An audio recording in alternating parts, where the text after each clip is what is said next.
घेऊन मागचे 4-4.5 वर्ष अथक परिश्रम करून वेगवेगळ्या कारागिरांना या ठिकाणी एकत्रित करून हे अतिशय उत्तम सिमेंट नाही, कॉन्क्रीट नाही, फक्त दगडांची ही उभारणी करून हे मंदिर, हेमाडपंथी मंदिर या ठिकाणी उभा केलं आणि तुळजाभवानी देवीचं हे मंदिर त्यांनी अतिशय उत्तम दर्जाचं ठाणेकरांना आणि या परिसरातल्या भाविकांच्यासाठी उभं केलं.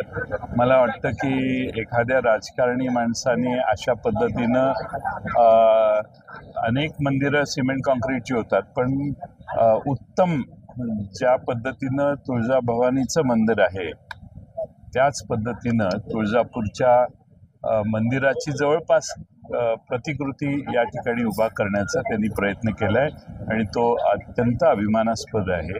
आणि जितेंद्र आव्हाडांनी त्यात पुढाकार घेतला ही आमच्यासाठी कौतुकाची बाब आहे. मंदिराला OC/CC घ्यायची असते हेच कल्पना आम्हा कोणाच्या मनात नव्हती, पण हे जितेंद्र आव्हाडांनी करून दाखवलेलं आहे की तुमच्या धर्माचं मंदिर बांधा, तुमच्या देवाचं मंदिर बांधा, पण रीतसर परवानगी घेऊन बांधा.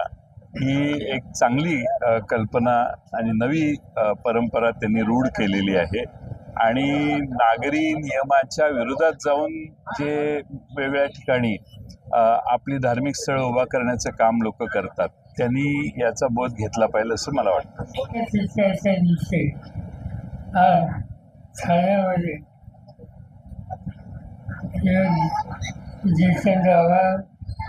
आणि त्यांचे सगळे सहकारी यांनी पुण्याचा दिवसा आणि आजचा सोहळा या ठिकाणी आयोजित केला. ते म्हणजे त्याचं हे वास्तुशिल्प, त्याची कलाकृती ही बघितल्याच्या नंतर एक क्वचित बघायला मिळेल अशा प्रकारची ही कलाकृती या ठिकाणी केलेली. त्या प्रांगणात प्रवेश केल्यानंतरही त्यांना समाधान लागेल त्याची मला पूर्ण खात्री आहे आणि मला आनंद आहे की या सोहळ्याला उपस्थित राहता आलं.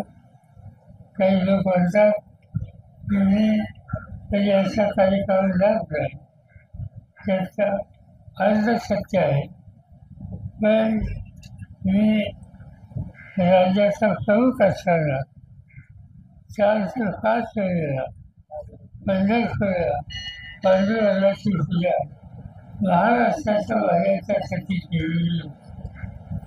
तुळजाभवानीचं तुळजापूरचं मंदिर आहे, तिथे महापूजा मी अनेकदा केली आणि त्यामुळे आपल्या या संदर्भाचं प्रदर्शन करू नये, पण जे काही आपल्या अंतःकरणामध्ये असतं त्याचं प्रदर्शन न करता ते अर्थित करण्याची भूमिका घ्यावं या भावनेनं आणि श्रद्धेनं आज मी, माझी पत्नी आणि आमचे सगळे सहकारी या ठिकाणी उपस्थित आहोत. आमच्या आणि आपल्या सगळ्यांच्या व्यक्तिगत जीवनाचा हा आनंदाचा क्षण आहे हे या ठिकाणी